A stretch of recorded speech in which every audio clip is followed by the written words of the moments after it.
good morning, boys and girls. Welcome back to another exciting edition of Jedi Academy. What is Jedi Academy? That is the Q&A show where we take all your Star Wars Galaxy Heroes questions for the next couple hours and answer them for you. And we've compiled some of our bestest friends and homies and homettes to do this for you.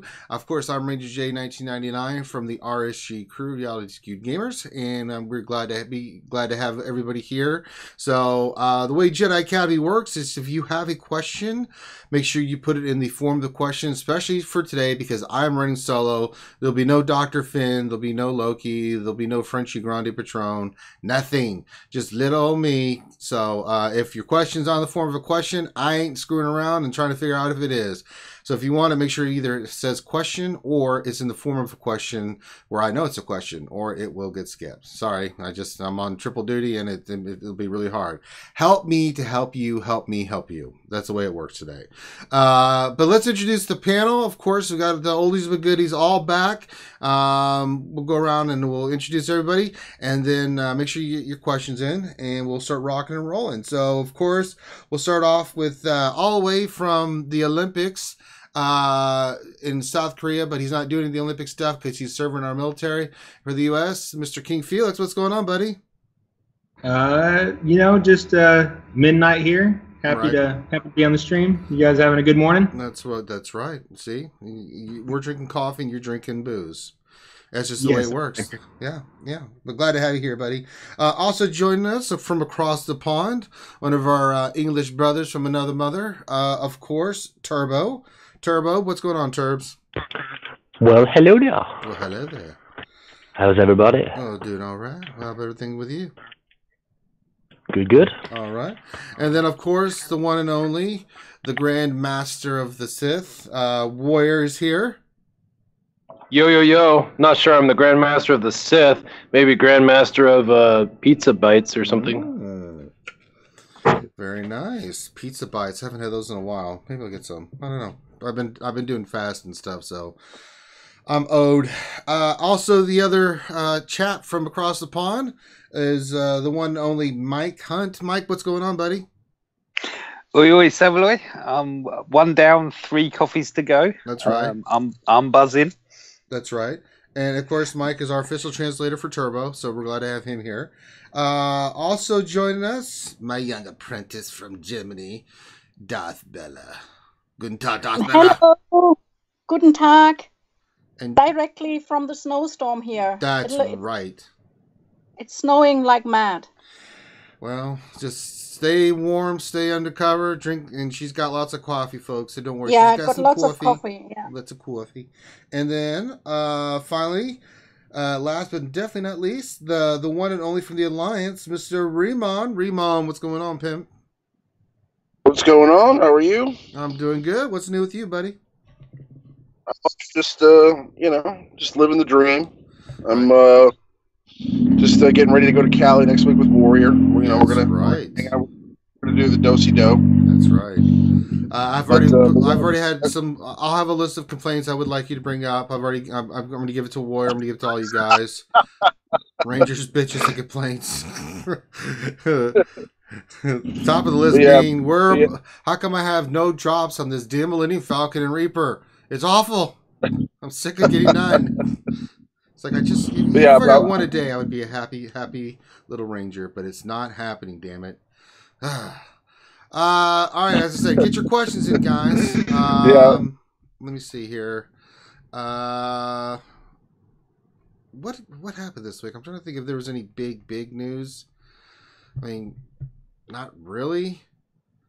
Chrome Cobra just donated $2. He said for Z Warrior, Master of the Pizza Bites. Well, there you go. I mean, Master of the Pizza Bites. That is Warrior's new one of his hashtags. Can someone hashtag that Master of Pizza Bites? Chrome Cobra is the stuff, man. He's awesome. He's dopest to the ropest. Don't forget we had Oxfam join the Sith earlier this week. We had who do what? Oxfam. Oxfam? They turned to the dark side. I don't even know. What? I'm trying to think. There's an update coming up, but that's next week. Right. So there wasn't a lot in the news this week. I mean, other than dark side territory battles was happening. I mean, how's everybody's dark side battles going? Yeah, mine are good. I had fun last night. I had Sam clear 3 rebels at the end of tier 1. Just get with 100% TM from shooting out thermals. Love that. Always love that. Bit of Zam. What's not to like? I know. Yeah, it's going pretty well. I mean, again, bad RNG on the bounty hunter mission. I cleared the pilot. I'm thinking I'm going to do well, and all of a sudden, like, wait, no. Why is everything missing? No! This is ridiculous. But we'll do like we have been. It's getting slowly, surely better. And then we've got territory wars coming up. We've got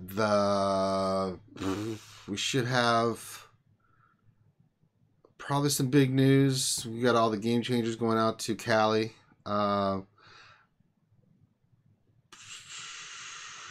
Trying to think. We have the lackluster quality of life updates. We have those. I don't know if they're lackluster. I mean, reading the notes of what they're trying to do, I mean, I think they're going to be pretty solid, man. If that's it, I'm disappointed. Well, how can you be disappointed? Because Simming GW, thank you, please. May I have another? And the 600 counter being finally fixed. Thank you. May I have finally another? Fixed. Yeah, that's. Those are 2 big ones. That's huge. It's the biggest thing in the game, isn't it?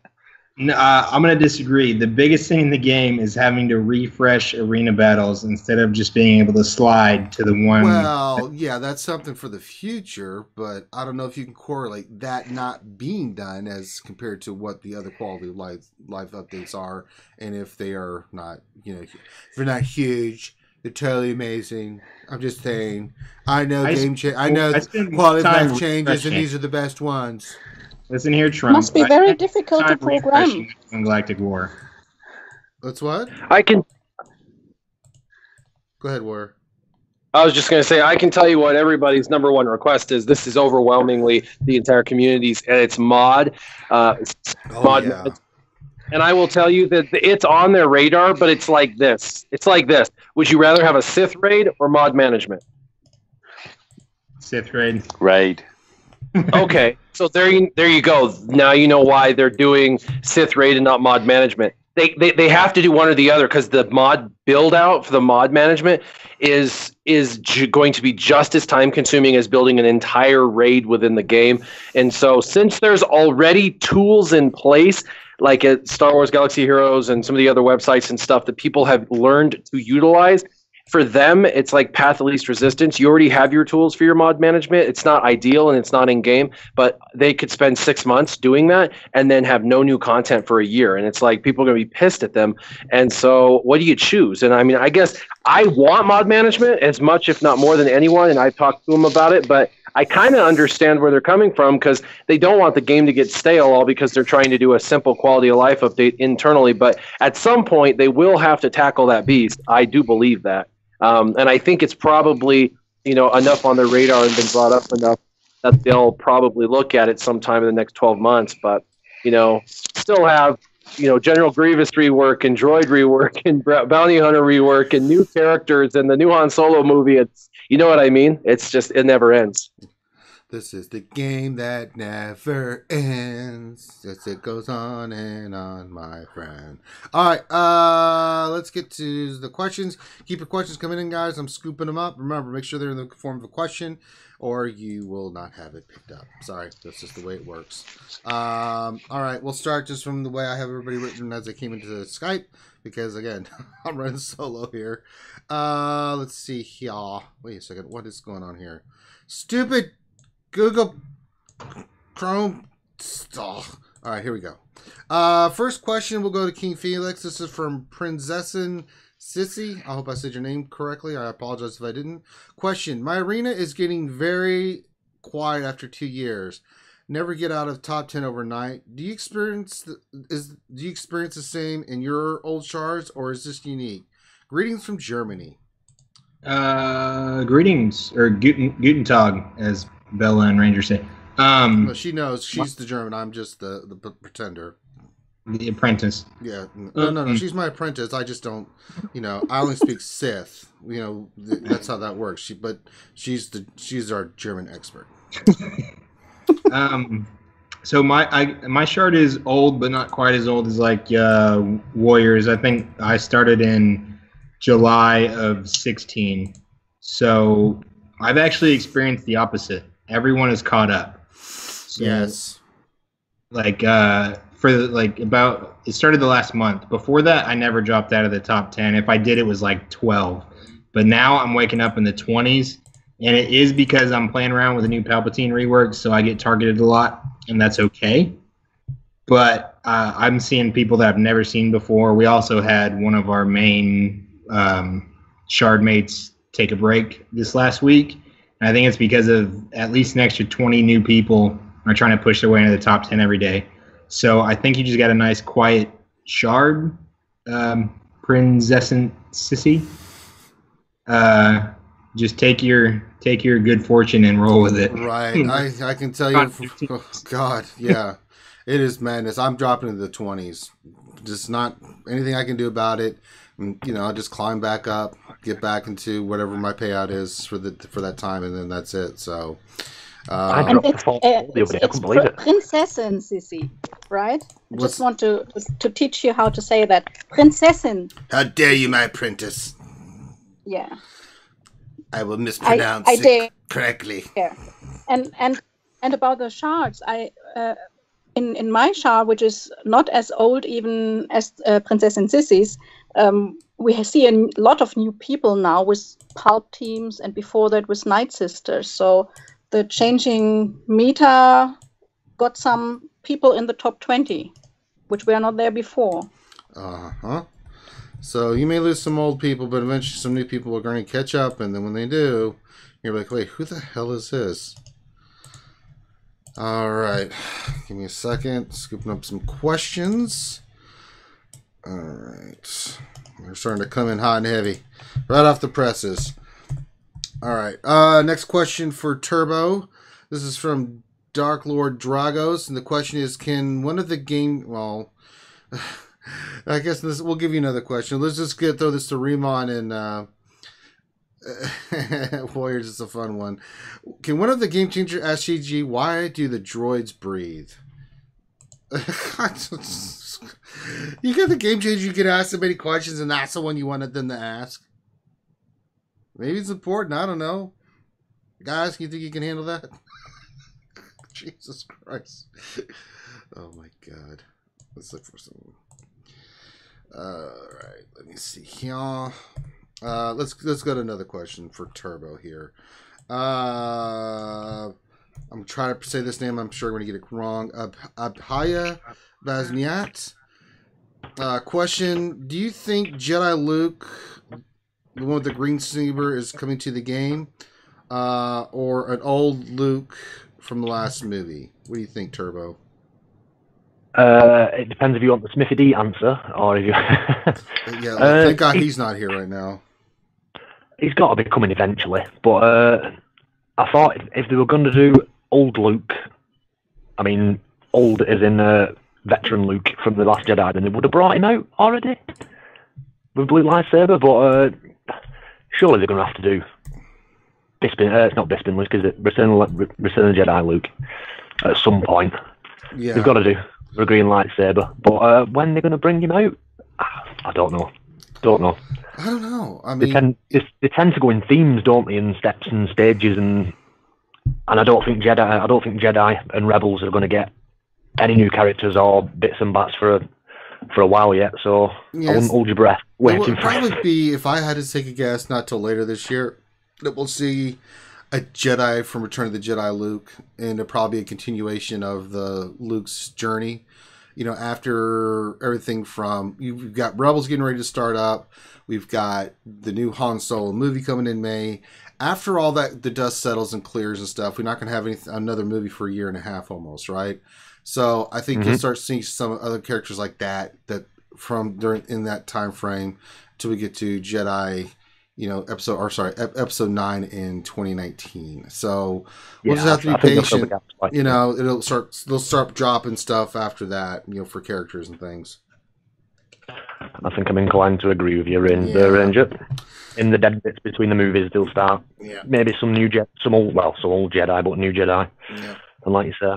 All right, Chrome Cobra has a question for me. It says, Ranger completed all his light, dark, and cantina at 3 stars yet? Yes, I did. That's so last week, Chrome Cobra. I did that already. So there you go, buddy. Let's see. Next question for Warrior, and this is from Android. What should I spend my arena tokens on? Prestige, credits, or more characters? Already farmed Sidious, Stormtrooper Han, Kanan, Leia, Tarkin, Nebit, HK, Akbar, and IG. All right, so I'm just going to tell you what I did, because that's what I did. What I did I felt like was the best thing to do. So first off, you're in a team, so you're part of a team, and that means that you're kind of accountable and responsible to help the team with total overall GP. So my first opinion is, obviously, after you've gotten the most important characters, you then switch to the unimportant characters and get them all to 7 stars and spend the credits to get them to 7 stars, even if you're not going to gear them up, just so you can help contribute those characters when they're called out in platooning and stuff. So that's what I did. I did the most important characters, then the least important characters. Then I switched to Prestige. This was a year ago, actually, or more, but I switched to Prestige, and I made sure I had about 800 Prestige reserve at any given time. I got to about 600 and quit, because you get it with some of the challenges and stuff. But I actively got Prestige with that. And then I switched, once I had about 800 Prestige, I switched to credits, and I've been buying credits ever since. People wonder why I have like 150 million credits, and that's why. Because I buy out 1 million credits every day. Plus I earn another 500,000 credits every day. So I get about 1.5, 2 million credits every day. And I don't spend them unless a new character comes into the game. So, or I'm finding a particular mod, and I rarely find good mods, so I don't spend them that often. But credits are last, prestige is next, and characters are first. And go after obviously the most important ones first. Mm-hmm. I agree. Get your characters to 7 stars. It helps, guys. Like, I think I've got left for arena, because I did all the ones in GW and Cantina and stuff. So, but yeah, got to have those 7-star characters. All right, next question we will go to. I'm just going in order here. Mike, an entire lifetime has a question. This is for the panel, but we'll start with you. Which character would you like to get a rework, and why? And he says, Cup anyone? No, not Cup. Good Lord. Mike, who would you like to see a rework, and why? Who would I like? I would. Oh, I'm just thinking, and the list kind of extends. I'd trying to think of which bounty hunter. I'd like bounty hunters to be more viable. Maybe Zam to get like a Zeta that not only cleanses herself on a crit, but everybody else, kind of R2-D2-esque, something like that. But yeah, no, I do enjoy running bounty hunters, and I'd love for them to be more viable, and also get ships. That would be in the reworks, because apparently, unless they teleport everywhere, they need to move around. And only one of them sees that. We've not got the original bounty hunter. We need Jango Fett. Yeah. What was his ship like? Who? a newer, less scratch version of Boba's ship. Yeah. It had that new car smell to it. Or a Cad Bane that just dislikes everybody, not just Jedis. Anybody else reworks? I know for me, Mace Windu, I'd like to see them make him a bad mother effer. Oh man, that's exactly what I was going to say. Can we just get Vapad and some of his other unique abilities that we know he has? Because he should be wrecking some Sith. I'd also like to see Kit Fisto get a Zeta. I mean, Mace Windu is such a wizard that he should be somebody that you should be able to use and is viable in arena like right now at all times. They blew his budget on his purple wavy stick. He's never been a viable character. Never. No. Yeah, that's really sad. I was going to say some Jedi as well, because we have a lot and we have some new ones, but the old ones, and Mace is a good choice. That's awful. I mean, Guardian actually being able to guard somebody would be some move forward, wouldn't it? Yes, let's go for the polar opposite of what they actually do for their name. What's sad is that Mace Windu already got a rework. I mean, this is not like, you know, I know. tried and once. I remember when we looked at it, like, why did you do this? No. And Yoda's a sad kipper, isn't he? Grandmaster Yoda, you mean? Because Hermit Yoda's pretty solid.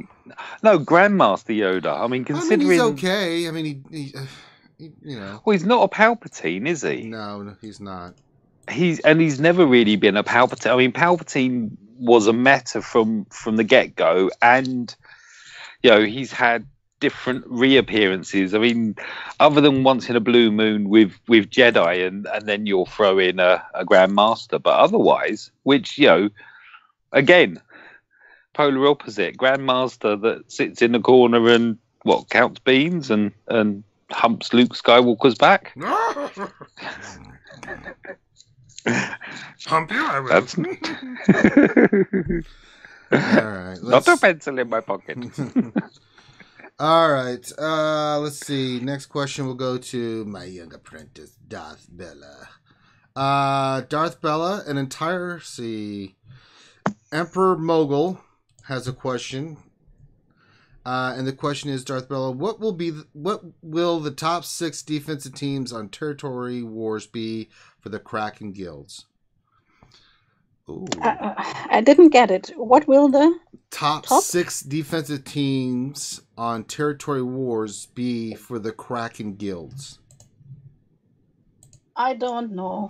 Oh, you're a Kraken. Take a shot, Bella. No, print my apprentice. Pick evil. I mean, what do you put there? What do you use for Territory Wars? Give me a team, some Bella. People put there, but it's I think you have to learn a bit these Territory War things by yourself. Also, it's not like that you shout out all the teams you put there. I mean, obviously there's some teams that are probably better on the offense. For example, like the Troopers, not very good on defense. Mm-mm. But the thing is, it's most of the fun to think about these strategies. So I don't think it's just cool to just go and say team 1, 2, 3, 4, 5, 6. Here you go. That's the recipe. I think it's a guild event, and it's guild versus guild, and every guild should strategize within their guild or alliance. Well, I can say we did the videos, if you want to see, on just some concepts on defensive teams. Well, we went over the teams, and I don't know. I know some of you guys have put videos out on this. You know, teams, whether they're good on offense or defense, right? For example, First Order is a great team on defense with a Kylo Ren unmasked.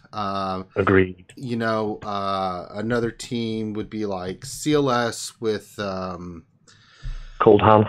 Yeah, OG Han with, you know, for me, I like to run it with Old Ben, Ahsoka. You know, I mean, you know, there's teams like that you can run that are just better on defense. You know, I like, but there are disagreements. Like, I think General Kenobi, I'm not General, the Zera's team is good on offense. You know, I mean, there's different ways you can place them. Some have a little bit used on both, depending on what you're trying to do. But if you go and check out our video, and I'm sure, who else has done videos here on I'm sure we've all done Territory Battle, you know, or Territory Wars, stuff, right? Any suggestions, guys? I mean, for the top 6 defensive teams, it is dependent on who you're facing, but there are some universal teams that people like to put on defense. I mean, it's not that,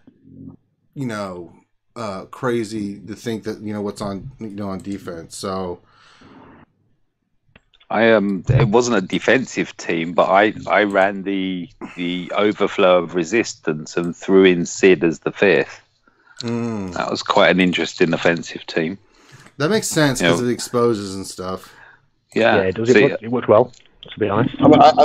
I think the typical 6 teams you're looking at are probably like you mentioned, the Kylo Ren on Mass teams, CLS, Jedi Training Ray, Nightsisters, probably the Thrawn team as well. Yeah, Thrawn team, and then also to pick a 6th. I'd say maybe a Zeta Maul team might be the last one there. That you might be able to use, but. Yeah, they're pretty solid with Trooper. Yeah, that's a great team on defense just because it's a pain in the ass. Because you just don't know with all the dodges and stuff what it would, so. I've got a minute and a half of my Maul going against a territory war Savage. It's just like, enough. I don't miss that meta now. Any of the free-to-play guilds where they're mostly free-to-play and they're wondering what, they all should have a good Phoenix team. And the Phoenix squad doesn't have a ton of punch offensively. It's kind of hard to take them against a crew team or something. But defensively, they're a tricky-ass team to fight because if you don't take in enough power, you lose and you just prime them. And if you take in an overpowered team, then you've wasted a team you need for something else and you've lost one of your really high-end offensive teams. But that's the trick with them. It's really hard to gauge how hard or how easy they're going to be because there's just so many moving parts with them. There's so many unique Zetas that could be done. And are they gear 12? Are they gear 11? Do they have their abilities at just 7 or do they have them Omega? Which ones are Omega? What are their speeds? Are their mods good?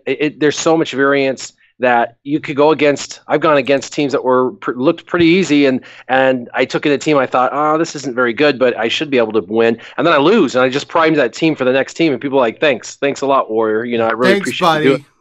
Yeah, thanks, buddy. And then they get more points now because of the restructuring of this. And so people are going to be nervous about priming these easier teams. So they're going to want to go in and make sure they dominate. But if you don't take in a strong enough team, you'll lose. And if you take in too strong of a team, then you've just ruined it. It's easy when you're going against CLS or Nightsisters or Jedi Training Ray to take in an overpowered team and justify it because you're like, well, I had to take out the JTR team. Of course, I had to take in my superpowered Thrawn team. Well, yeah, that makes sense. But when you're going against these lesser teams, people are like, you wasted what against that team? They're like, no, you're supposed to keep those for these harder teams. So it's a really tough balancing act, and I think there's a lot of strategy in those lesser known teams. Another team that a lot of more free-to-play are using is a ridiculously fast droid team with the Jawas, with the Jawa engineer and Chief Nebit. It's like an old-school arena team, and those people have forgotten. In fact, there's a lot of people that have never played against one of those teams.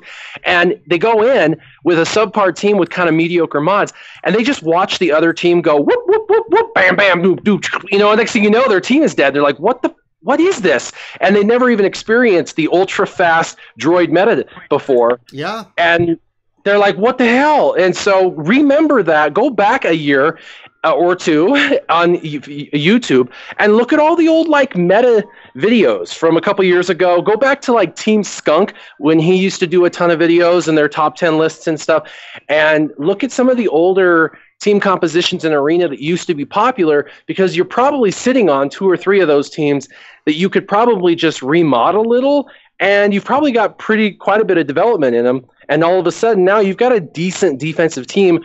And you don't even have to do anything but maybe spend 5 minutes, remodding a little bit. Yeah, I mean, Grani, for example, loves his droids on offense, and he uses them. And he so, I mean, there's lots of little subtlety things, I mean, of course, the biggest thing, who was, Rima, you were going to say something? No, it's me, Mike. Oh, okay, sorry, I heard something. I was just going to say that in top 10 of my arena shard, a Rex lead has popped up, and Rex is a lot of us will have Rex, and Rex is a great lead. And if you've got a heavy hitter behind him, prospering from all the turn meter gain, that's going to be a real pain to put down. Yeah, and you can kind of figure your thing. For me, like, I put some really solid teams on defense, but I have 3 teams, and their whole purpose, and I do this every territory war that I fight, I've taken out 3 CLS teams or 2 CLS and a JTR or vice versa. I'm knocking out 3 of those teams for my guild. So that the rest of everybody can go get all the flags and everything, but that's what I designed around how I attack it. There's certain philosophies and things that you can do. You can be more defense, you can be more offense, but if you want to know the teams, just go back and watch the videos. It gives you a general idea. There's no, it just gives you some general concepts of teams that you can use, and from the different opinions from the different game changers and stuff and us on what we think, are they better on offense or defense, can use them on both. It depends on the situation. Like for me running my team of CLS, Ahsoka Tana Fulcrum, OG Han, Captain Han, and Old Ben, that's the team I run. But I've seen people use and start, breaking out the Rogue One, so they'll put Chirrut and Baze on there, and then they'll use, like, say, Cassian on the Resistance team, which is really good too, right? And then, it gives you, that's just kind of stuff that you can kind of look at based on what your roster is, and it gives you some ideas, of what you want to shoot for. All right, so let's go to the next question. Let's see here. This is for Remon. Remon, you there, buddy? I am here. We're mentioning Team Skunk, man. Blast from the past. No, let's not. Old school, OG school. Remon, I've got a question from Vito, and the question is, I am 4 months into this game, and I have Thrawn and Emperor Palpatine, and I'm ready for R2-D2. Should I work a CLS event team or a First Order team to prep for more events, or maybe something I haven't thought of? So tough, man. Like I'm trying to because the game is so different now. It's like I'm trying to think like I'm trying to put myself in this guy's shoes. Right. And it's like tough. It's tough to really picture like what my priorities would be where he's at right now. But can you just repeat the question one more time? So I can try to. Basically, he says I'm 4 months into the game and I have Thrawn and Emperor Palpatine, and I'm ready for R2-D2. Should I work towards a CLS event team or First Order team to prep for more events, or maybe something I haven't thought of? So they wanted to know, should he go start farming and get the characters ready for CLS, or start doing First Order? I mean, I gotta say, you gotta go for CLS. I mean, CLS is by far one of the most important characters in this game, if not the most important character in the game. And he'll help you get through a lot of the other content in this game. So not only will he help you, as either a leader or a support, or as just an extra character in arena, but he's somebody that will help you get through a lot of the PvE content that comes, and especially light side content, territory wars, territory battles. I would say R2-D2 would be the priority, and then going for CLS before anything else. It seems like I know that dark side's important too, and they keep adding more dark side elements, but the core of this game, majority of it is light side content up to this point. So I mean, I would still say that if you're 4 months in, I mean, I would bolster your light side, your CLS, your rebels, and stuff like that first, and then go for your dark side. All right, next question for King Felix. Question is from DB, and the question is, on the latest Marquee event bonus level, I did not receive any shards for Sith Marauder. Is that working as intended? I saw questions on the forum, but no answers. I didn't get any shards either. I'm pretty sure they're just doing away with the extra little bit of shards that we used to get. That's what I've seen on the forums. I don't know if anybody else has seen anything different. They gave us the extra mods because that bonus tier, I guess, showed 3 separate mods. You were only going to get one, but it wasn't clearly stated enough. So when people complained, they gave them back. They gave them the full 3 mods. But we used to get, I think it would be 15 out of 30. Yeah. 3, but now we're getting zeros. Right, and that's so that you have to get the $9.99 pack and then buy And the one crystal. Right. Yeah. And that gives so you 4-star.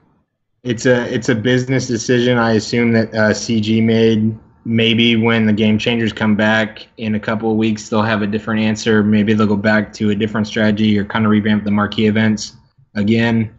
But it's not a bug. That's just kind of what they're going with. Yep. Well stated, my friend. All right, next question. This will go to Turbo. Let's see. This is from Mateus Cavalcati. And the question is, what's the best Nightsister team to beat a Nightsister team? I'm not a huge expert on Nightsisters, but usually whatever's the best team, but with faster mods. It really depends on who's what leader and what, right? So many combinations. Again, it depends if you're in the arena as well, because the best Nightsister team has GK on it. Always, just because it's the double tank just really works, doesn't it? I know there's loads of people who have who prefer MT lead, Mother tells them lead, and I know there's others who prefer Ventress lead. They do tend to say if you've got an under-geared zombie, MT lead, Mother tells them lead's better. And if you've got a high-geared zombie, then Ventress lead is better.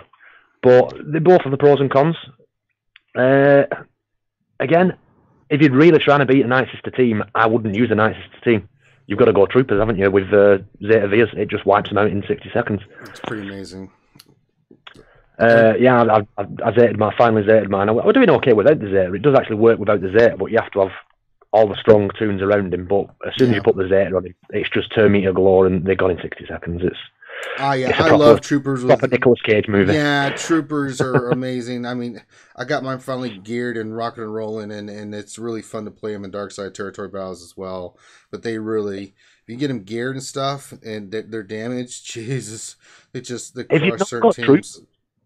There's Chase is yeah. It's not foolproof, but Chase is very good if you run CLS lead, Chase, OG Han, and a fifth, then that does well because basically you stun MT first, so she doesn't get the plague off, and then you get the tenacity up off from Chirrut, and that gets you a really good start to the battle.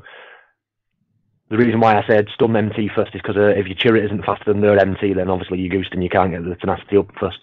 But that's a viable option for beating Nightsisters. It's not always a case of beat Nightsisters with Nightsisters and get them faster. There's a few options out there, but I've got to admit they are tough. One bad move against the Nightsister team and you're dead, aren't you? All right. But hope. Let's see here. Just bear with me. I'm scooping and all right. Next question is for Warrior. This is from 1L73, and the question is, how long after the big meeting do you think they'll let CG release info, do videos, etc. on the new info they are putting out? Probably too fast for me, because you know what happens is we all get on these planes, we fly all day. I actually work all day until 4 p.m. I have to go straight from work to the airport with my bags. I'll be in my work clothes. This is stupid.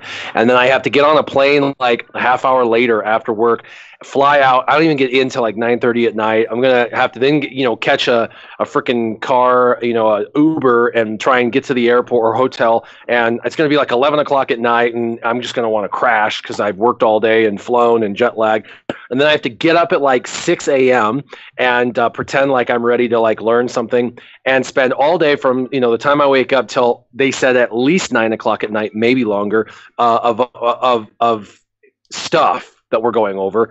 And so it's going to be a fun trip. Don't get me wrong. I don't want to sound ungrateful. It's going to be fun, but it's going to be so ridiculously busy throughout the day that by the time the day's over, again, we're going to want to just crash, and then they're gonna say, "Oh, you can go ahead and probably put your videos out over the next 24 to 48 hours." I'm gonna be like, "What? Like I gotta drive, or I gotta fly back tomorrow. I gotta work the very next day. I gotta find time in an evening or a night." So just like Arnold T101 does, or any of us do, basically we won't get sleep for a few days, and we'll probably have subpar quality videos coming out of material, and there will probably be quite a few where we speak about something where we maybe misspeak accidentally because we're so tired and have 9,000 things in our head that we're trying to remember it all and articulate it properly. And so everybody's just gonna have to be patient with us. But my guess is that within the next, within 72 hours probably of the trip, they're probably going to have us releasing our content. My guess is they want us to do capture there,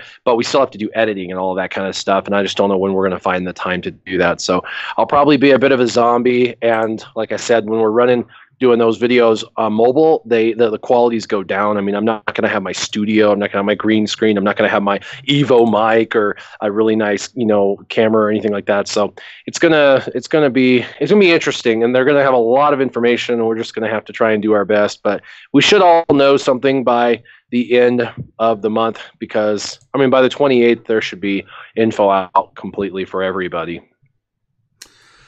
All right, next question. We'll go to Mike on this one. Question: what's a better arena team? I'm sorry, this is from Two Fingers, and the question is, what's a better arena team? CLS with R2-D2, Raid Han, and Chase, or CLS with R2-D2, Raid Han, Old Ben, and General Kenobi?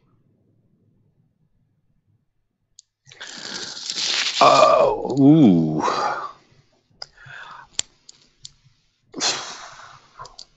Double tank. They both have. I mean, the thing is that the first team is 5 rebels, so you've got the potential there for all of them to counter. Whereas, of course, your Kenobi can give retribution. I think I'd go for the second one, the Old Ben Kenobi, the double Kenobi. Yeah.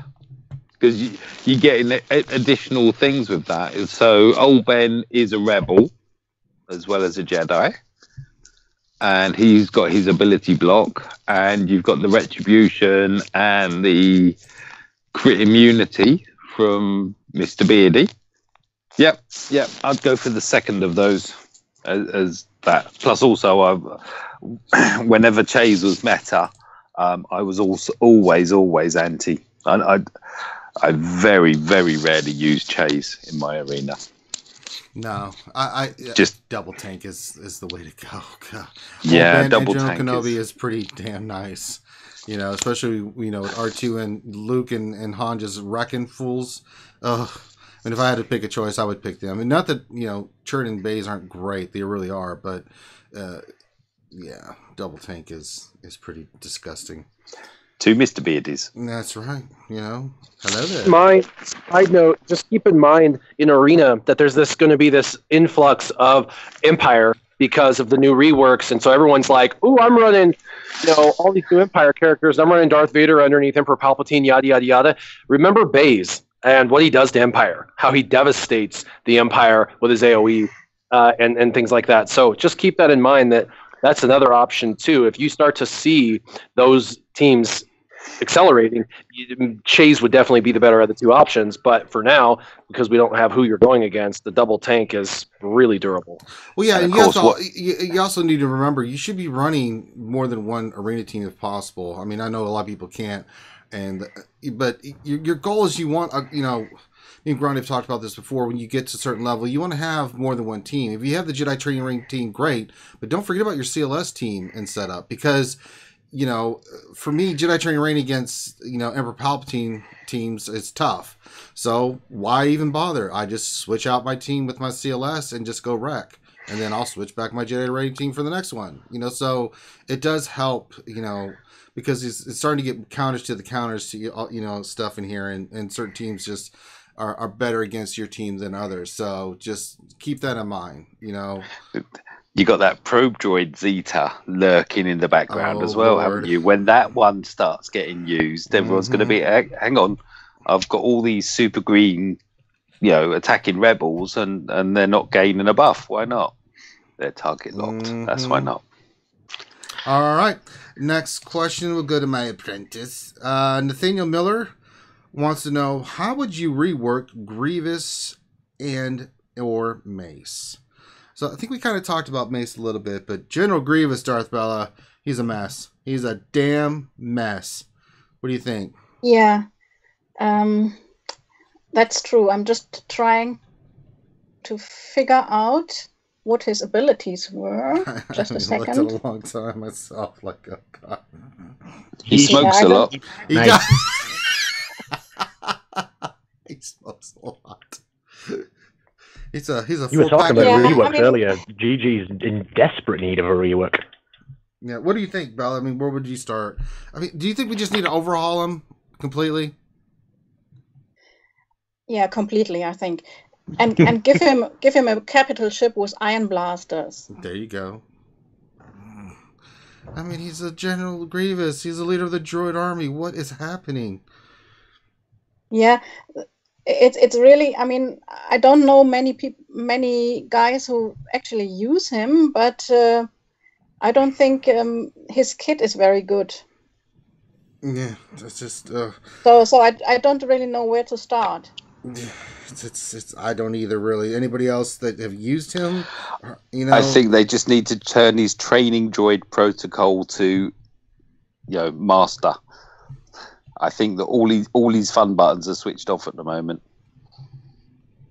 I mean, he's just not a viable character, and he's such. I don't know. I mean, I just think overhaul of him is my answer. Anybody differ on that? Maybe an ability here or there that they think that could help him? No. There are lots of droids coming out now, aren't there? I mean, there are more. Mm. With just because, I don't know. If they should do a whole droid rework itself, Yeah. or not a buff, because the HK lead is still good. But if you could put a Zeta on HK's leadership ability, you could really find the droids come back, I think. Yeah, or you rework Grievous. I mean, then he could be a good leader. He should be a leader, actually. Yeah, droids, separatists, either one, they both need them. Yeah, it's pretty. They're gonna get it. Maybe there'll be something they do a lot of after, again, we say the time period after May, and they get through all the new Han Solo and Rebels and everything like that. That we'll start get some reworks done as well. Go back in, clean up some of these factions, make them a little bit better. Certain characters get some love. That could keep them busy for a couple months. Putting stuff out. That would be kind of cool as we start heading for 2019, and as they're introducing some other new characters. So. We shall see. All right. Next question for Riemann. And this one's from Hans Omar von Harold Darte. Question: do you see Treek coming to the game, and as she is a tank and a Ewok and a bounty hunter, if Treek had the ability to regenerate shield and heals like Chopper or Shore Trooper? I'm trying to see if I can clean this up a little bit. Let's see. Do you see Treek coming to the game, and as she is a tank and an Ewok and a bounty hunter, should she have the ability to regenerate shield and heals like Chopper, or be more like Shore Trooper? This is your overall thoughts of Treek, Riemann. I mean, I think kind of like Short Trooper would be really awesome, but I mean, that's a really speculative question. No, let's speculate. Yeah, no, I mean, I think, yeah, I mean, like a pre-taunt would be cool, especially for that faction. I just think it's again, it's like, I mean, if I could sit here and just kind of like think about like the abilities I'd love to see, I mean, it'd be kind of like the character makeups like you guys used to do back in the day. Remember when you guys first started Oh yeah, you used to do the character creation. absolutely. So I mean, we could go all day about that, but yeah, I mean that would be a cool idea, something like Shore Trooper. Because listen, I think Shore Trooper's model is still great. I think that the whole pre-taunt thing is not dead yet. I just think it's a matter. I mean, there are characters that can bypass it, like Han Solo and stuff like that. But I think that there is something there that still would be beneficial. To let's say like a Sith team, or it's just. So I think that it would be important if you. I think I just think that characters like that need kind of an update. Like Short Trooper still, I think now needs like a Zeta or like an update that kind of makes him a little bit more of a viable character. But yeah, no, that as far as that's concerned, I think she would be, great as like a Short Trooper type character. All right, let's go back to the top. We'll go back to King Felix, and this is from Darth Hideous. And the question is, after completing all the exclusive character ships from the fleet store, should I finish the ship characters that are farmable elsewhere, or can I go full-on Zeta? So the fleet store, the characters you should be getting out of there is Fulcrum and Chirrut, and I'll even put Ezra in there if you're still farming Hera from Cantina nodes, but you're probably done with that. And as for the ships, he's done with all the ships. He's saying. Well, he said he's done with exclusive ships. Okay, yeah. But I would say because Poe still shows up in Galactic War, doesn't he? Or is he only in the fleet store? Say that again. Does Poe show up in Galactic War shipments, or is he only in the fleet store? Where does Poe drop? Off the top of my head, I'm trying to remember. He's in Cantina, isn't he? No. That's Cassian. Cassian's in Cantina. Cantina? Poe's not in Cantina? No, I'm talking his ship. Poe's ship. Oh, his ship. Yeah, his is, yeah. But he says he's got all the exclusive ships done, so... Okay. So he's talking about like the hard to farm ones, like, Poe and Scimitar, those kind of things. If you have Poe, Scimitar, and Slave 1, I say move on to Zetas. Rex's ship is pretty good still, but at some point, if your fleet arena is set and you're doing finding territory wars and battles with your ships, go on to Zetas. They'll help you and your guild out more. Yeah, I agree. I mean, because if you can farm the ship in Galactic War, and, it's not a bad move if you get all those exclusive ships done. Of course, you still probably want to... Just thinking about it makes my head hurt. Falcon and Reaper. God. Oh, yeah. I'm getting there. Oh, my God. The drop rate is brutal. I actually... I'm doing okay on Falcon and Reaper, but Kylo Ren's command shuttle is nothing every day. Yeah. I'm getting the same thing with Falcon. It's either 0 or 1, and I'm just like, damn.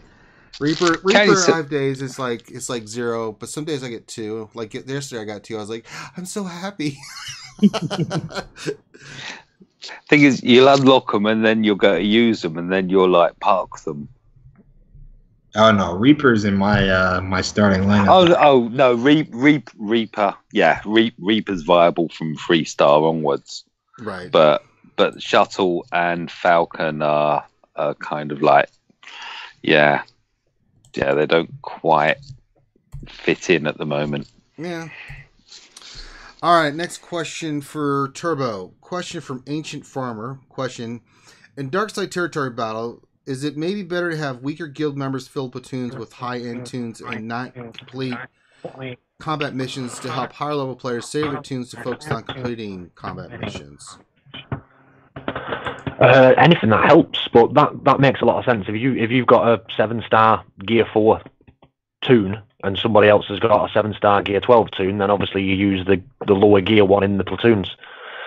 That just makes sense. It's a good plan, yeah. If your guild's that organised and everybody knows everybody's rosters and stuff, then yeah, definitely do that. Yeah. But as everybody knows, as soon as the gates are open, everybody just peppers platoons, don't they? I know. It's been rough these last couple ones, because I think it was like the ending ones was what, Death Trooper and Thrawn. I was like, oh my god. Last 2 slots are those two. Yeah, there's even some 7-star Wampus kicking about. Fortunately, I only need 15 shards, so after this territory battles, I'll have him 7-star, thankfully. But Yeah, and anything that helps, but that does make a lot of sense, and I know there's people who do it, but if your guild's that organised, then kudos to you guys. Yeah, it's not a bad strategy. I could see that working out. All right, let's see here. Next question for Warrior. This is from Hiram Jensen. Question: in Arena, what is the best Nightsister team? Period. Well, again, it's a relative question based on who you're going against. But if I was building my Nightsister squad out and going to be going against, and I had every single Nightsister in the game completely and utterly max, I would actually do probably a Asajj lead, Mother Talzin, Old Daka, Zombie, and Spirit. There you go. Anybody have a different viewpoint? Talia, if you don't have Spirit. Talia's very underrated because every time she hits, she heals. She heals everybody. Plus, she's got the cleanse. She'll clear all the buffs, all the debuffs off of everybody. She's a good shoo-in, and of course she's farmable. All right. Next question here. Let's see. Mr. Mike. This is from Scooby. And at what point is it good to switch from a Palp lead to a Thrawn lead? When I introduced Short Trooper and Death Trooper, just curious. So, Palp lead, say... Thrawn lead to Palp lead, or the other one? No, he said yes, switch from a Palp lead to a Thrawn lead. When I introduced Short Trooper and Death Trooper, question mark, just curious, question mark. Ooh. I mean, I would have thought the other way round, because with the, and we're all experimenting with Palp leads since he's got this double Zeta now.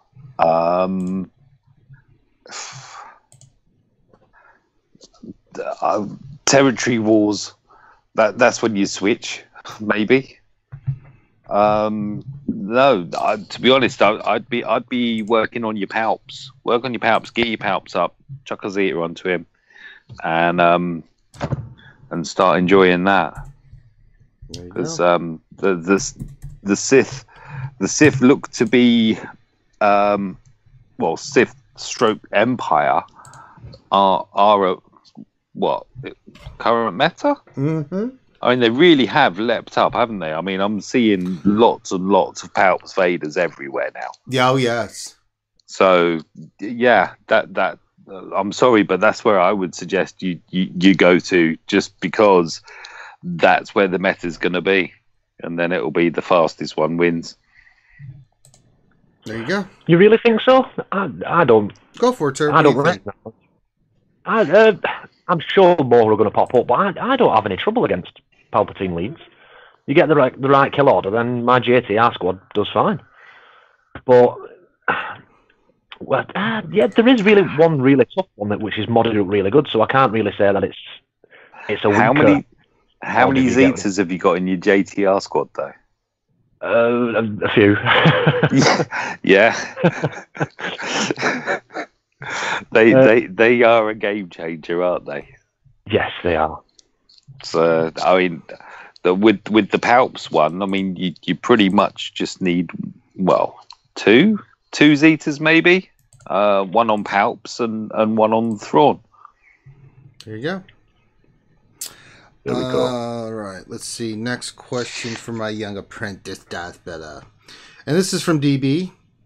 And his question is, should I farm Wampa shards to unlock him, or farm Gear 12 pieces for my fleet arena starting 5 crew members? Ooh. I mean, I think you can do a little bit of both. The important thing is to unlock him, Wampa, right? And then you can gear him. So I would start and collect shards until I can unlock him. And then you can think about what actually do the Gear 12 pieces do to your ships. Not, I mean, some ships are okay with Gear 12 pilots as well. Gear 11, I mean. So it doesn't really matter for all ships, but for some pilots it might matter, for the speed or something, for example, and then you can start farming those. No, I agree. That's a great way to put it.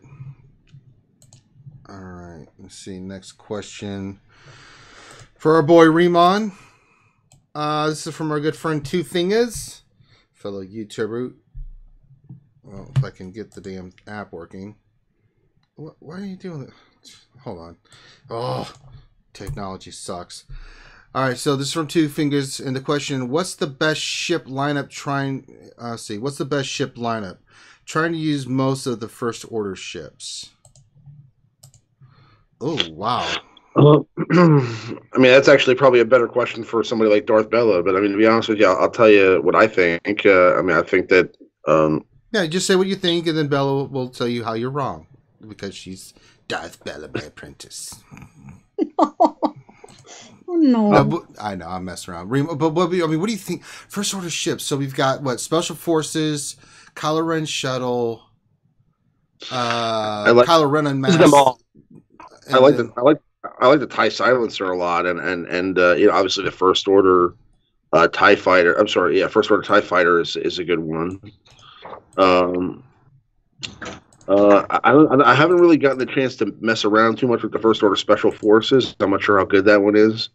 But you know, I also think a really good ship, no matter what team you're using, is the TIE Reaper.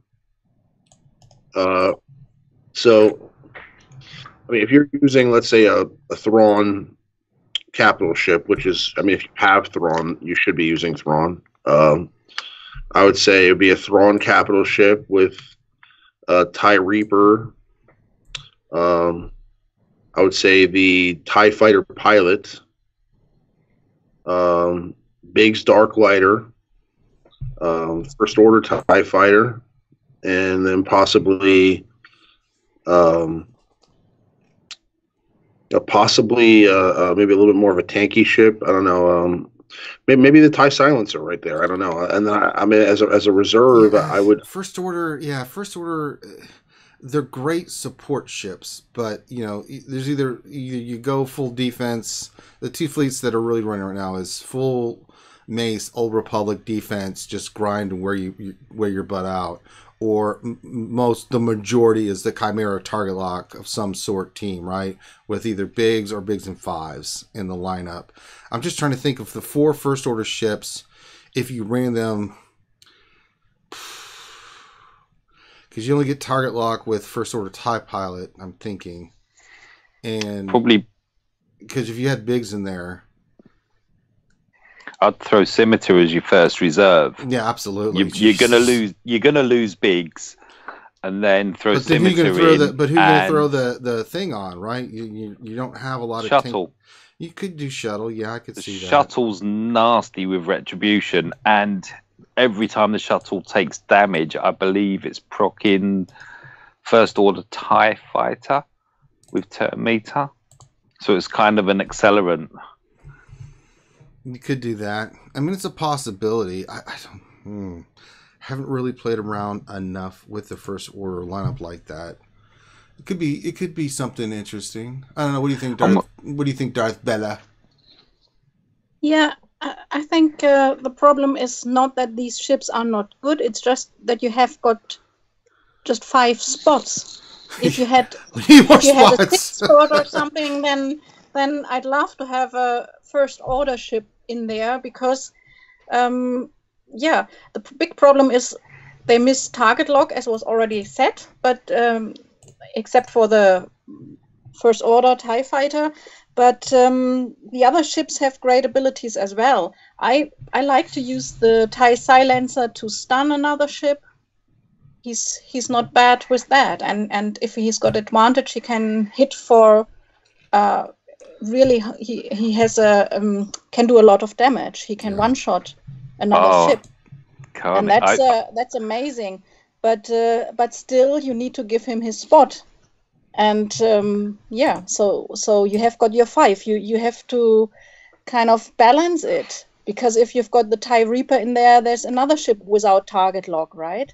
So that's the difficulty. Maybe if they work on ships and target lock, but I don't see how we go away from target lock, really. Yeah, not right now. I don't see it. So I would say if you're going to run First Order, you need to run Mace Windu. That makes sense. Period. Because Mace Windu has his capital ship has a target lock AoE that he can spam the hell out of. Plus, he has target lock on his basic. And so he brings in the extra target lock you're missing, and then you run the TIE Advanced up front, so you get that guaranteed target lock. Then you can run, the First Order TIE Pilot, which is a staple anyway. You can run the support command shuttle in there, run Biggs and like Umbara, and then you got a super tanky, durable team, and have Scimitar and Slave 1 in the background. And then what you're just going to do is spam target locks. You're not going to focus on, and there's not a lot of cleanse, so you're just going to focus on laying out a lot of target lock, and then just spamming target lock hits from your Mace ship, as well as your 5's ship, as well as you can still do this. It works. It's just you're running Mace in top 5. You're going to fall out of the top 30 probably because they're coming after you. Yeah, everyone's going to come after you because they're like, oh, okay. Because it's easy to set up on offense. It just doesn't play as well on defense. Yeah, unfortunately. And that's sad that you have to run a Mace ship with First Order. Give us a damn First Order. Bring us General Hawks. All right, next question. Let's see, back up top for King Felix. And the next question is from Com Cobra. He says, don't you think they asked for too many Death Troopers and platoons? By far our most requested tune. Yes, I just mentioned that. What do you think, King Felix? Well, this is going to sound kind of messed up, but unfortunately, due to my current time zone, I haven't donated a character to platoons in probably about, whenever territory battles started. Because it starts for me at 3 in the morning. By the time you're not up at that time? What's wrong with you? It's because I'm usually getting up at 5 to go do PT and weather. But my guild is very good. I've talked to them about it. They don't care. They fill the platoons way before I'm up, and I don't even get to deploy until phase 4 because the combat missions are already done. That's just how it is until I get back to the States. But I've seen some of these platoons, and I hate how many of the same character are there. And it's not like you're seeing, 8 different mob enforcers. You're seeing the shore troopers. You're seeing the Death Troopers. You're seeing Sith Marauders after they've been out for 24 hours.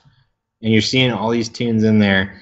And, I think we had 2 guys in our guild well out for Sith Marauder. They don't even get to use him. And he might not even be good, but they paid for this character. They don't even get to use him because they have to deploy him every morning. Yeah. So it's unfortunate. Hopefully it calms down for some of these characters as we get more characters and it can all spread itself evenly. But yeah, it's pretty rough. We just need more dark side peaks. Oh, for sure. What is there? Yeah, we just need about 15 more dark side characters in the game. Period. Because 19 Empire. Just a ton.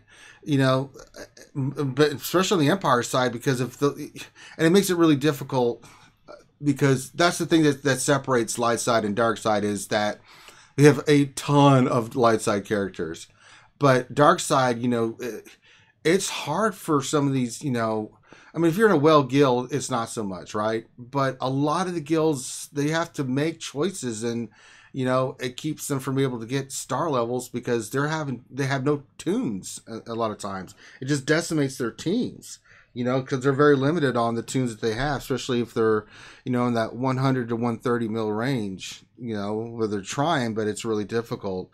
We just need more dark side characters, period. Empire, it's really, it's Why else do rough. you think Magma Troopers getting a whole lot of love on my on my roster right now. You know, and that's why you have to have a big roster to do these things. It makes sense. So, Darth Bella has to leave early, so thank you for being on, Darth Bella. Enjoy the snow. Be safe. Drink lots of Yes, coffee. thank you. Have a great show and a great day. Same. Bye. My apprentice. Okay. All right, let's go to the next question. This is a kind of a cool question, and I'm going to throw this to everybody. And it's just Dino wants to know, what inspired you to do YouTube? We'll start with you, Turbs, because you're at the top of the list. What inspired you to do YouTube, my friend? What inspired me? Inspired you? I wouldn't say I necessarily went with the crowd, but I was obviously dead into the game, and I was quite a high-level player. I had quite a lot of characters, and just spare time and wanted to have a bit of fun and share a bit of knowledge. But like I said, it got me meeting new guys and meeting new people. It's not just a solo thing and you're in front of the camera. It's a communication thing, isn't it, with other people? That's just get your voice out there. Yeah, absolutely. I said I've not done a video for a long time now, to be honest. I've got really lazy, but well, you have been moving. Yes, I have. You know, it's been tracked on this show. I want to go around the horn. I think that's an interesting question. War, what inspired you for YouTube, my friend?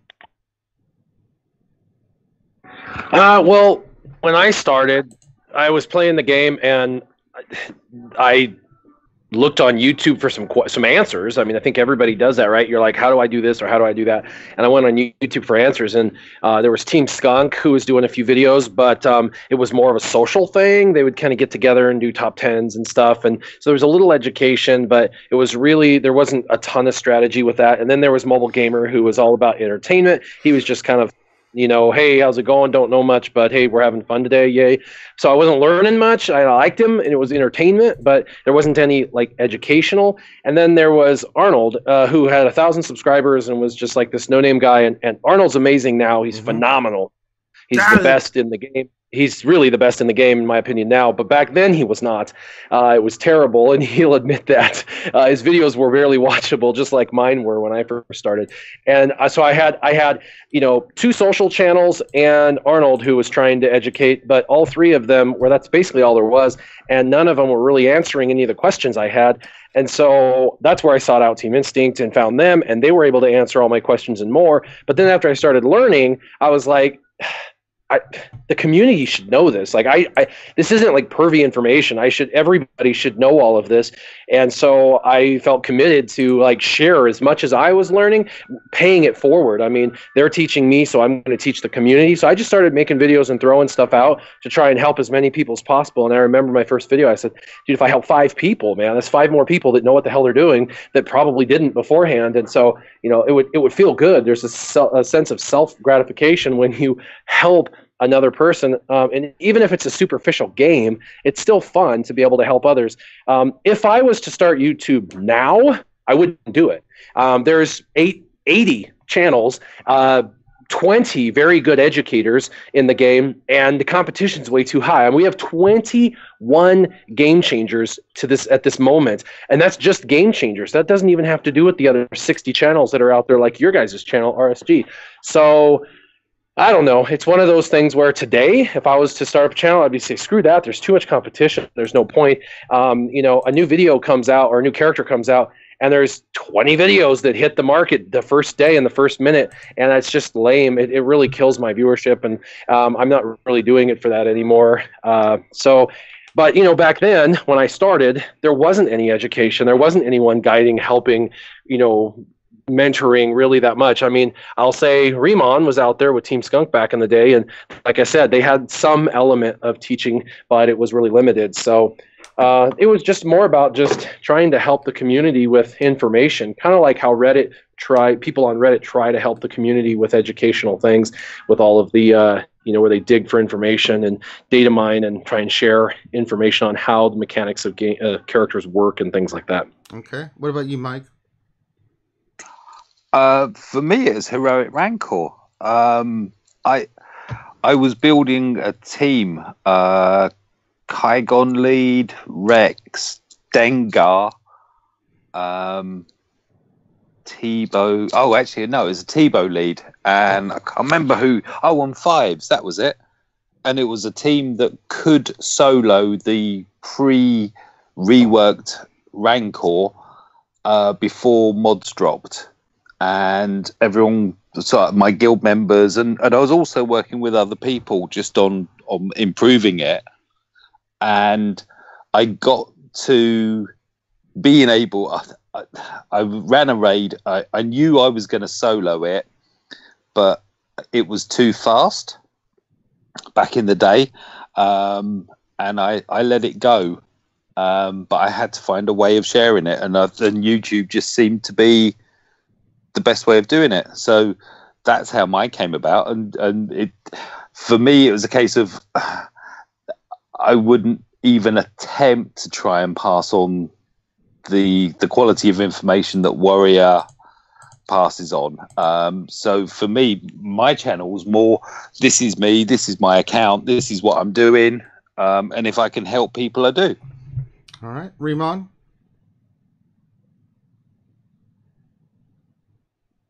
Riemann. Did we lose Riemann? All right, Riemann's not available, so I'll share what for the RSG crew and for me specifically. I remember when it first started, you know, you're just looking for information. You know, YouTube is that first source, right? First you Google, and then I'm like, all right, what can I read? And then I'm like, okay, let me see what other people are saying on YouTube. Wasn't a lot out there. There was the Team Skunk thing, and then I kind of found Merlin Darkmage back in the day from TI, and we would just stream on Twitch, and it was Merlin's show, and then me and Grande and Finn, that's how we all met there. It was all about theory crafting, because when we first started, and we're all from like November 2015, it was like there's no theory crafting really going on. There wasn't a lot of, like Warrior said, a lot of videos. There was a lot of social stuff, and we were doing social stuff and having fun, but you know, Merlin kind of stopped doing it, and then we wanted to do a show where we could be a live stream where it was interaction, you know, answer questions, and then covering the latest news of the week, you know, and that's kind of how we started. You know, this is the information being put out. What do we think? What do you guys think?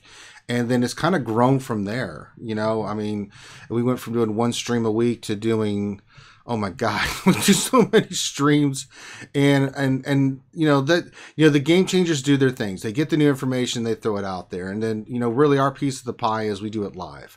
You know, we want that live interaction. That's what we live for. And to set up a Discord, and that was just kind of where people can have fun, come in, chat about the game, talk about it all the time, and that's just what it is, right? To get, you know, live thoughts and interactions and things of that nature. So, you know, all the streaming we do is mainly for the community. You know, Wednesday is all about the news, having people on and really breaking down what's happening in the game, what's the latest information, and what it all means, right? And then, you know, Jedi Academy, it's just an opportunity for us just to answer your guys' questions, you know, where you can interact with these guys live. You know, the Game Changers do a lot of great work in the background, but it's hard to do videos and live stream. It's really hard. So we set this up as a kind of thing Smithy started back in the day, and we took it over.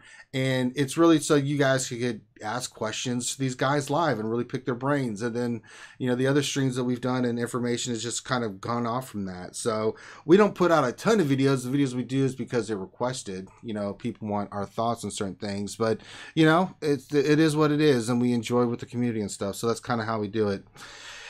Let's see. I'm sorry I missed your question there. I was on a phone call. I'm sorry about that. Yeah, go ahead. What was the question again?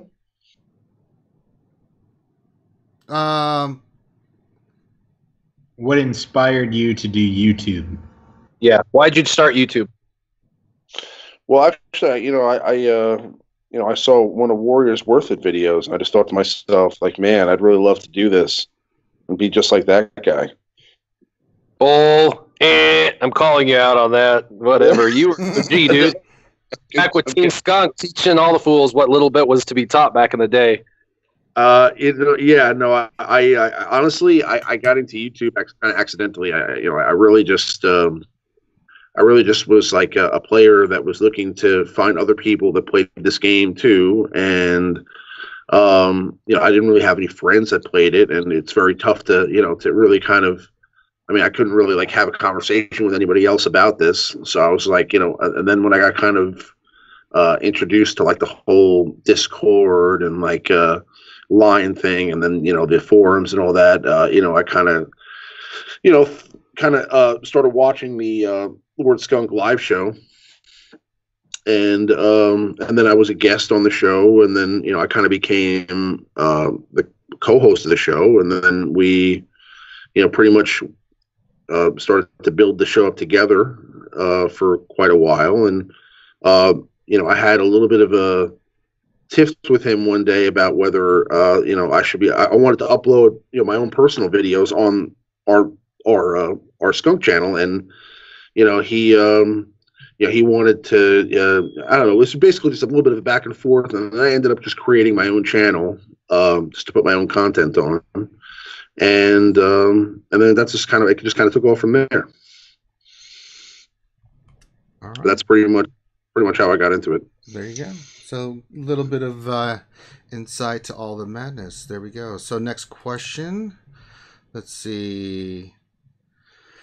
Who's next? I kind of lost track. Okay, Warrior, you were next. This is from Two Fingers. Question: what characters will we get, or do you want to get from the new Han movie? And should all the Hans get their own faction? Oh Lord. Oh, a Han faction. So I the only thing I want from the new Han movie is maybe some no-name dark side characters, some like some of the just generalized dark side characters that'll come from that. I don't really need or want another Han, but I'm sure we're gonna get youthful Han or some crap that we're gonna have to do as an event or something. So we'll probably have 5 Hans, and we'll be able to finally complete that, because at this point it's just a sick joke, and they're probably gonna have to complete that sick joke. You know what I mean? So I could see them doing another Han. I mean, why not? I mean, we're already 4 deep. Let's do this. But as far as characters, there's 16 more light side than dark side. So that movie should come out with maybe 1 light side and like 5 dark side. And even if they were just like filler characters, if they were decent, solid filler characters, that were, the Empire type tunes, that would really help kind of expand either, one of those factions for us, and just give us a few extra filler characters to have and consider. But honestly, I'm not really. I've seen a few of the concept arts from that new movie, and nothing really trips my trigger. In fact, I think they're going a little crazy with some of the concept art, and I'm not a huge fan of some of it. Because they're really straying from kind of some of the original, and this is him when he was younger. It's not him in another universe, so it's kind of weird to see stuff that we've never seen before. It's almost like they're stretching it, but I think it'll be a good movie, and I'm interested to see what they bring in. But I don't really have any preference, to be honest, with that movie at all. Anybody else? I hope we get some bounty hunters. Yeah, some scoundrels and some bounty hunters. Let's dirty the universe up a little bit. I think that's what we need to do, is a rework of bounty hunters for that movie, and then introduce a few of the new bounty hunters from that movie. Would be perfect. Isn't it ironic that there's more resistance than First Order, and there are more rebels than Empire? It's Shouldn't way those more faction names be reversed? It's way worse than ironic. Because the baddies are all outnumbered. That's what we call an atrocity. Oh, we just got $2 from Men Isn't This Fun? Thanks for the stream, guys. I learned a ton. Well, we're glad to provide for you. All right, next question from Amperu, I'm sorry, and this is for Mike. Amperu wants to know, all things being equal, would you farm Hermit Yoda or Wampa from Guild Defense Store first? Wampa. Wampa, straight in with Wampa. I was farming Hermit Yoda. I've actually got him 10 of 100. It was 7, but we got the extra 3 for the next 50 stars challenge rewards, whatever it is. But no, I'm on 30 of 100 now on my Wampa. Can't wait. I'm sick. Wampa does seem to be kind of the the tune out of all of this to go for at the moment. Especially, we were discussing this earlier, especially because he's completely disrespectful of foresight. And that, to me, is a good thing. Somebody that can cut through foresight. Okie dokie. And go ahead. sorry, I just wanted to finish up. I can't believe I didn't mention this. When I first started my channel, the person that gave me the most help was our Smithy D. Took me under his wing. He was a sound fella. Always got time for Smithy. Yeah, we just had him on the Wednesday stream. First time in a long time we've had him back. Yay! Yeah, it was great having the old Smith Lord back. You know, he's busy. Life changes. Things happen. And, you know, Smithy's getting back in the flow thing, putting new videos out. And it was great having him on the show and answering questions and just hanging out in general. So, we love Smithy D. Let's see here. Next question. Remar, are you back? Are you back yet, buddy? You're back, I know, but are you available? Remon? Last call for Remon? Yeah, he's not in here. Okay. All right, back to you, King Felix. This is from Hans Omar von Harold Duarte. I'm just going to start calling you Hans. That's a great name, but man, reading that every time. See, I'm 4 months into the game, and I still don't have access to Zetas, but I got Thrawn and Palpatine at 7 stars. How should I Zeta? Who should I? Should be who? Who should I Zeta first, Thrawn or Palpatine? I might have a different opinion on this than most people. I actually don't really like Thrawn's leader Zeta. It's pretty good, but you also need a shore trooper in there for it to be very good. And if you're in 4 months into the game, unless you're kind of wailing out, I doubt you have a shore trooper. So I would go with Palpatine's probably leader ability and just use him as leader and let Thrawn go in. I like Palpatine's unique as well, but I don't see the like Thrawn's unique or his leader being Zeta. I think he's good enough on his own, but Palpatine gets an extra kick when you do get the Zetas. But I'm sure somebody has a different opinion because I see plenty of Zeta Thrawn leads in territory wars. Anybody else want to jump in? Nope, they'd say you're right, King Felix. Oh yeah, that's what I like to hear. That's right. Suck it. Right. The only thing I'd say on Zetas is it's best if you just hoard when you're young, because when you're young and you don't have a lot of characters developed, Zetas are amazing, but they're kind of they put you over the edge when you're kind of 50-50 with another team. And early on, there's not really that need, especially if you're developing that fast. 4 months and you've got Thrawn and Emperor Palpatine means you were hyper-focused on the right team's Phoenix Squad, yada yada, and you are really in tune with the game and know exactly what you should be doing, and you immediately started going to resources, and so you know what's up.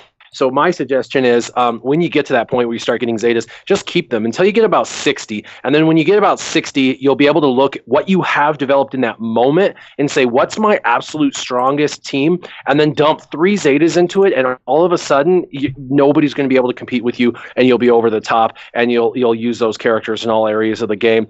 But I get people to say, what should I Zeta? And I look and they have a bunch of Gear 8 characters. And I'm like, none. I mean, really, why?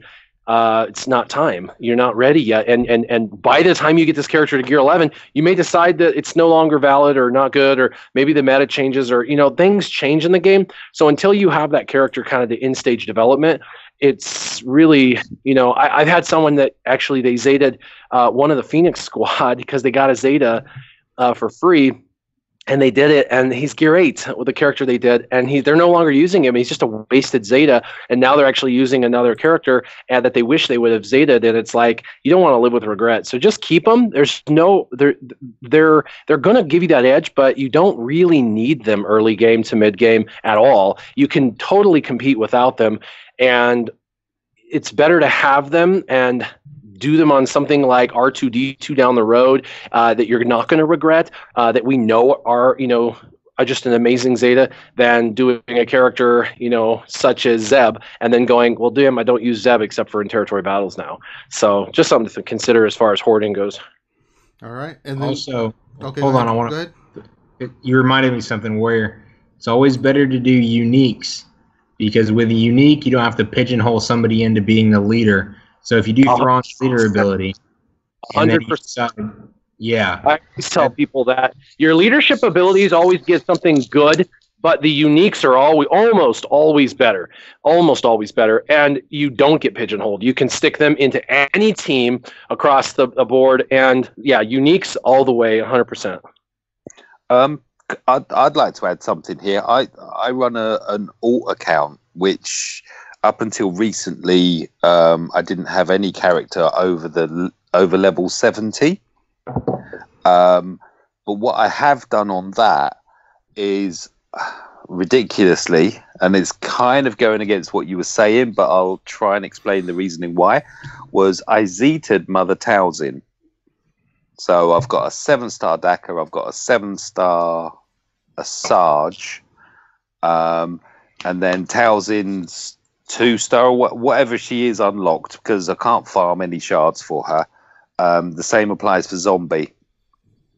And it's brilliant for doing the dark side nodes as I'm progressing through, and allows me to do a lot of challenges, whereas nothing else kind of stands up to it.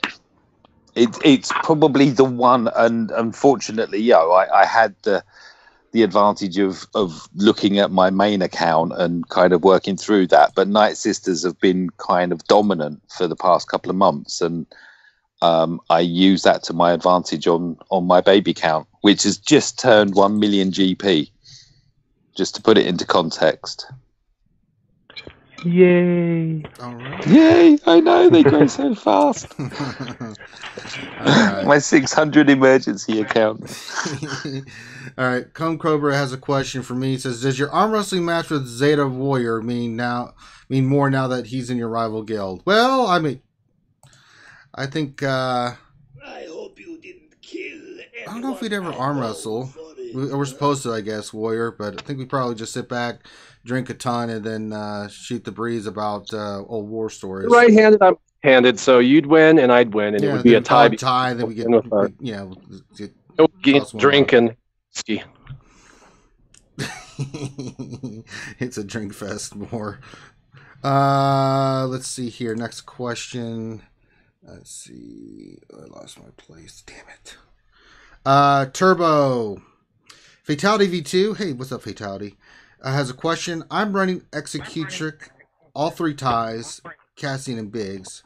Reinforcements are Bubba, Scimitar, and Ahsoka. What pilots would benefit from Gear 12? Which should benefit from Gear 12? The ties, obviously, because if you take a look at Gear 12, every gear piece adds 1 speed. I'd go with TIE Fighter Pilot first, because he's the fastest in the game, isn't he? Yeah. If you want an order, but yeah, I try and do as many pilots Gear 12 as possible, because obviously you're getting double the GP amount. I know Mike's a huge believer in that, but any advantage you can get in fleet is more crystals every day, and the better. But he runs Cassian. Strangely enough, I have Cassian in my reinforcements just because of the assist, but running him in his startup, that's an interesting one. But no, it's not about it. All 3 ties are good. I'd maybe replace Vader, but it depends who you've got in backup, because Biston's pretty good. Obviously, if you've got Reaper, you've got to have him in there. But no, Gear 12 is always good to put stick on pilots. Yeah, but try and get the speed up. I like the TIE fighters. That's a big one. They hit hard. Just everything that they do is pretty nice. Okay. Next question for Warrior, and the question is, this is from Jose Odalis Hernandez Caraballo, and his Hola Todos. His question, did Emperor Palpatine have a ship? If so, could he be a crew member in game, or did Sith Marauder pilot ships in the Old Republic era? I do not know the answer to either one of those, but I don't believe Emperor ever did. He was always carted around with other. He was always taken. He was because most of his life he was a politician, so he was kind of carted around. He was above being an admiral. I'm pretty positive he never had his own ship. As far as Sith Marauder, I have no idea. He was a warrior. Those were Sith warriors. I highly doubt they were ever on ships except for through transport. But we know Shore Trooper is just a transport, and Death Trooper is just a transport character. So they put those two guys on a ship as crew members. And so I could see Sith Marauder being a crew member of something Old Republic if they bring ships from the Old Republic in, but not anytime soon. I mean, we're still waiting on hardware and Omega pieces. I don't know if we need a transport ship from the Old Republic yet. We need to open up what's available in the existing game already, which I'm hoping this trip is about. I'm hoping that there's level 90. I'm hoping for that because of the new raid is going to be really hard, and so they're going to need our characters to have additional stats. And I'm hoping that they open up some of the things in game that we've been staring at for over a year, hoping for and waiting for. Yeah. Marauders, Sith had their own, they got to a certain level, they'd have their ship. They necessarily weren't the pilots. They were mid-tier ships. But a lot of the Sith Empire had their own pilots for their fighters and stuff like that. The bombers. Palpatine had his own Star Destroyer. Well, that would make sense. Oh, I see the comment. Yeah, I see Grim said that. Well, it was called. I think was it called the Supremacy? Top of my head, I don't know. But they could always give him the Lambda shuttles and have him like Kylo Ren's command shuttle. That's what I was thinking. The one with the like a triangle sort of thing. We need enough of those ships in the game, though. I mean, how many ships that identically look the same do we need? Well, apparently we need 4 different TIEs and 5 X-wings. Didn't he just use Dark Side Uber? Pretty much. Royal Guard can be the pilot. I am the Senate. All right, next question for Mike, and we might have 1 or 2 more questions, and we'll be done. Question from Camille Buchalski. I hope I said that name right. What do you think of the childish Gambino as Lando? I think he might be the brightest side of the upcoming movie.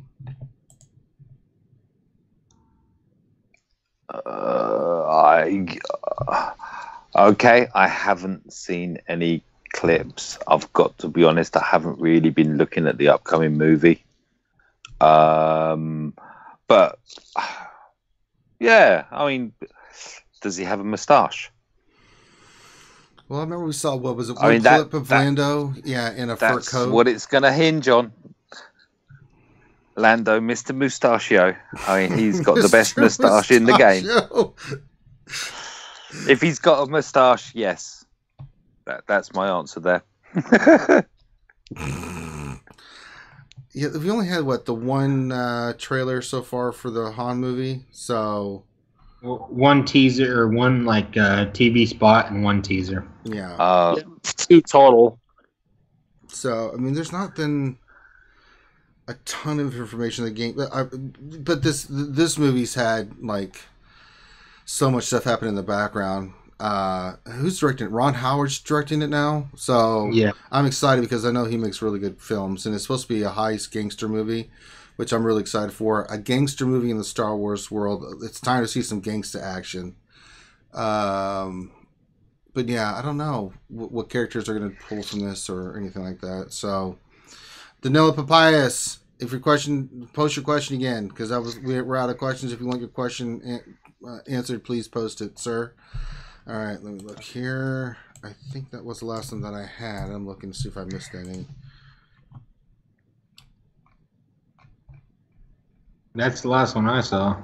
Yeah, I'm looking. Danilo said he posted one. But How far back? okay. Okay. No, Danilo, if this is the question, then it's not. God. Danilo Papayas question. How angry is Warrior that the Postal Service is always losing the big paycheck CG supposedly is sending him? I know, man. I'm totally upset that I'm always losing those. The Postal Service is losing those checks, right? Like, all right. Yeah, what do you do with all that, like, tens and tens of dollars you get from them? And if I got $10, I'd be happy. That's a 6-pack. I'd take that check. I'd take that check to the bank. For $9.99, you can get 1,400 crystals.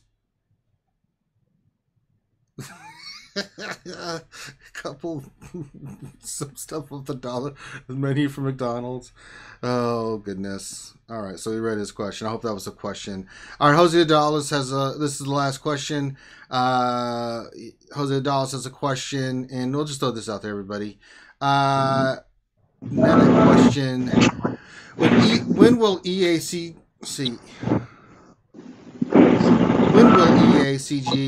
make things right and release Bodhi's ship's shuttle? I mean, he is referred to as a pilot during the whole movie. That's a good question. What is going on with that, folks? Not sure they should have even put him in the game to begin with, so I'm not sure we want to add insult to injury by giving us his ship as well. He's a traitor anyway. What would we give him? A U-wing, or would we give him an X-wing, or would we give him, a tie? Yeah, Bodhi's a joke. Let's just leave it at that. Me and Mike actually know a guy who's Zeta Bodhi. Oh. Yeah, It was a fat-fingered mistake, I believe, but he's got a Zeta Bodhi. Oh no! Wow. Well, that's we also know someone with a Zeta Stormtrooper, courtesy of the 6-year-old. That's part of the quality of life updates. They're now going to have a confirmation. Are you sure you want to Zeta this character? And then you have to actually yes a second time, which is really cool, I guess. So you don't do an accidental. I accidentally did Death Trooper. It's worked out to my favor, but I was pretty upset at the time because at the time it took like over a month to get one Zeta, and there was like 19 you wanted to do, and it's like boop boop boop boop boop, like oh crap, oh no, oh no. Hey, at least it wasn't Chirpa. Or I did Lumi on purpose, intentionally. God bless you. So did Loki. Loki did Lumi. Yeah, he did it on the back of what I told him.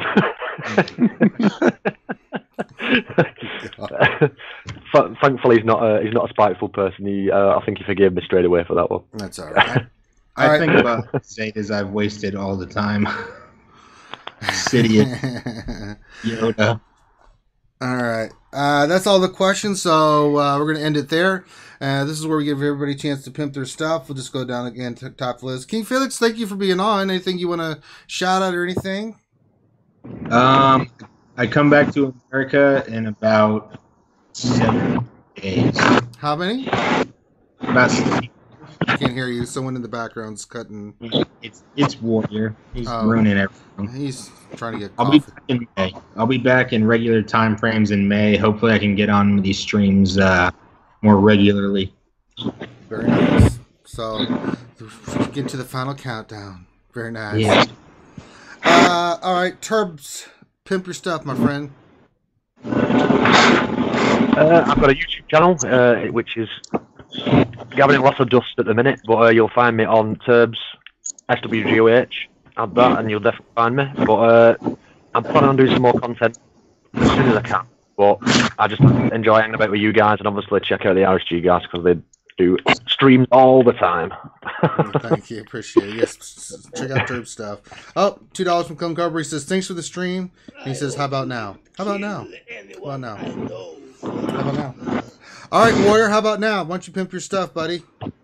All right. Well, thanks for having me on. I love doing this. It's been well over a year, and it's just been fun Saturdays getting together and chatting and answering questions and creating this fun little community. I have a YouTube channel, Warrior Presents. You can find me there. I also have a second channel, Warriors Roster Reviews. Both are YouTube / Warrior Presents or Warriors Roster Reviews. If you don't like the roster reviews, you can check those out. If you don't, you just go to my main channel, Warrior Presents, where I do just a miscellaneous hodgepodge of things from the game. Did just put out a free-to-play guide. It's a guide. It's not a God manual. It's not the 10 Commandments. It's a guide, so you can look at it, review it, and it should help the vast 90% majority to get a good grip on what they should and shouldn't be focused on. But if you have a good grip on things and you're watching the video and you feel like being critical, take a pause, step back, and remember that it's a guide, which means that if you're hyper-focused, you may have a slightly different plan than that in the guide. But it's a really, really awesome guide. I've already gotten, just in this first week, 30,000 views, which is pretty good for my channel, and it's climbing pretty fast, and it's the most liked video I've had in the last year. So I think overwhelmingly people are enjoying it. So if you're out there and you're kind of new and you're going, I wonder what strategy I should have or what plan of action I should have, I break it down into a 4-pillar system, and hopefully those 4 pillars will get you squared away over the next 12 months, so that way you can be a contributing member to whatever guild it is that you're currently in. All right, so make sure to check that out. Mike, pimp your stuff, my friend. Thank you for having me. Yeah, I love doing this show. I've got a YouTube channel. You can either search Mike Hunt, and then eventually, when you've had enough laughs, or everything that comes back on that, stick SWGOH at the end of it, and you'll find me. I've been doing a lot of ship vids. I'm doing a silly series. I've called it the playlist is Silenced, and I'm running TIE Silencer in my main fleet, and I'm trying to, I'm seeing how hard he can hit. I've already had a 142k hit, and earlier this week I got a 175k hit, which is kind of like, whoa, that's fun. Whoa. I know. Oh, that was like 175. And there's still a Zeta to go on to the pilot as well, so that'll be interesting. Playing around in heroic tank and the pit, and yeah, just generally following everything that goes on in game. Currently doing territory battles. Awesome sauce. All right, Riemann, pimp your stuff, my friend. Oh, he left, right? Oh, crap. Well, thank you very much. Oh, he's back. Yay. Pimp your stuff, my friend.